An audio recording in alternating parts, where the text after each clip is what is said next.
We just recently had Thanksgiving, which means there's a really high chance that in your refrigerator right now you have leftover turkey and several other ingredients. So I'm going to show you how I make my leftover turkey soup.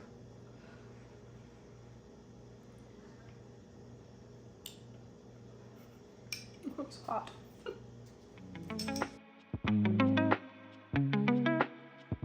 Thanksgiving is over. Your family is all left and gone home. The dishes are done, hopefully, and now you're left with leftover food in the fridge. The mashed potatoes probably are long gone, as is the gravy and the stuffing and the dressing and all the trimmings, but you still have a whole bunch of turkey left over. So what are you going to do with it? I am going to share with you one of our family's favorite recipes, which is a turkey dumpling soup. Now, with this recipe, these are all leftover ingredients from our Thanksgiving meal. So when I make this, we're using up things that were left over from when we cooked. So carrots, celery, onions, parsley, fresh herbs, all of those things. When you're making this recipe, if you don't have fresh herbs, that's okay. You can use bottled herbs. I just had some that were left over and I wanted to use them up.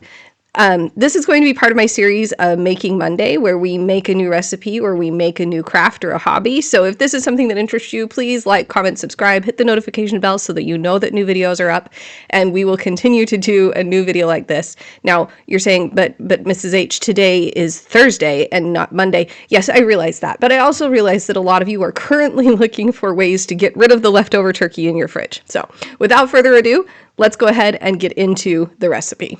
Into my stock pot, I am going to put 1 full stick of butter and I'm going to let it melt. And then I am going to turn my attention to chopping up the vegetables.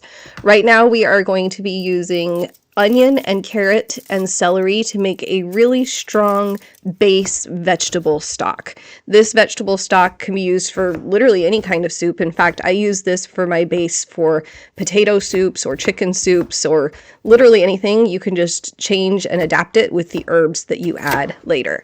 So we want to do fairly small pieces. We're dicing them. The point is not to have big chunks of vegetable in the soup, but just to get them small enough that they are going to release their flavors once they are in the pot. The stovetop temperature has been at medium this whole time because you want to melt the butter, not burn it, because you don't want like a browned butter texture. You want regular, just clarified melted butter.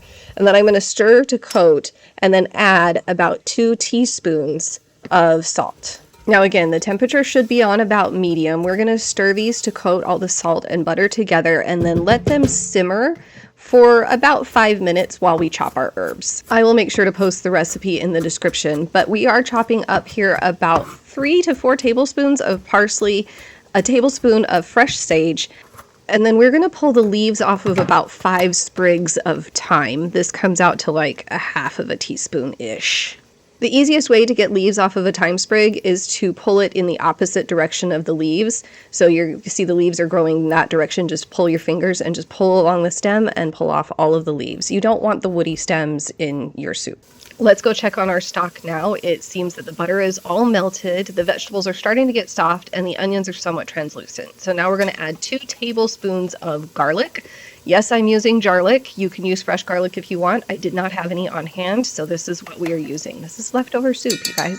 So now we're going to just stir that in, and then we are going to cover the pot and let it simmer on low, medium to low, for 20 minutes. What this is going to do is help all of those vegetables release all of their juices and flavor into the pot so that we can have a nice, good base for our stock. Turning to the star of the show and the reason why we're all here today, let's get out that leftover turkey. We're going to want to clean it, get rid of any pieces of skin or gristle that may have gotten put away with it, or if there are any pieces that had bones. You're going to want to go ahead and clean those out. You don't want those in your soup. Once you get all of that taken care of, then you're going to go ahead and dice it into small pieces. These are about a 1/2 inch-ish, bite-sized pieces of turkey. After 20 minutes, let's remove to the pot, and you can see that a lot of nice liquid, flavorful liquid has formed at the bottom. This is the juices from all of the vegetables just mixing together. And again, this is a really good start to any base for any type of soup. You can always do this. So I just checked the carrots there to make sure that they were getting soft, and now I'm going to add in the fresh herbs and the turkey.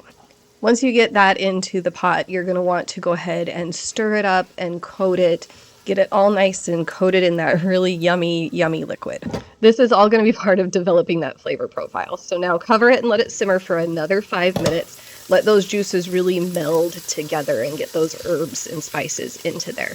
Once you feel like you open the pan and that smell hits you and it's so yummy, again, we're going to add more salt, probably another 2 teaspoons of salt. To the pot, we are now going to add about 7 to 8 cups of boiling water. I like to add it boiling because then you don't have to wait for it to come to temperature. And then I'm going to add 3 bay leaves to the stock pot as well. We're going to bring this full mixture to a boil, like a rolling boil, and let it boil for at least 1 minute. Reduce the heat to medium-low and cover while we make the dumplings. We're going to make a basic drop dumpling. So 1 cup of flour and then 3 tablespoons of butter, which I will add in 2 segments here. You'll see that. We're going to add now 2 teaspoons of baking powder. This is going to give them that fluffy texture when they are cooked in the soup. And a teaspoon each of salt and pepper. I'm going to give it a good blend with the fork. The goal here is to get a crumbly texture that will hold together when you press it in your palm. This is where I'm going to add the last bit of the butter just to make sure that I didn't have too much at the beginning. This is something that you may have to add more or less depending on the humidity in your kitchen.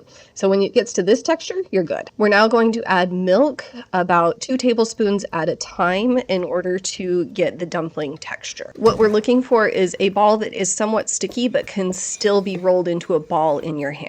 It's important that you don't add all of the milk at once because, again, depending on the humidity and the heat in your kitchen, it could take more, it could take less. And you can see here I've pulled a little bit and it's still kind of sticking to my fingers, but I can roll it into a little bit of a ball. That's what we want. Before we crop the dumplings into the mixture, we're going to want to, number 1, bring it to a full rolling boil, but we're also, number 2, going to want to taste the broth to see that it doesn't need anything else.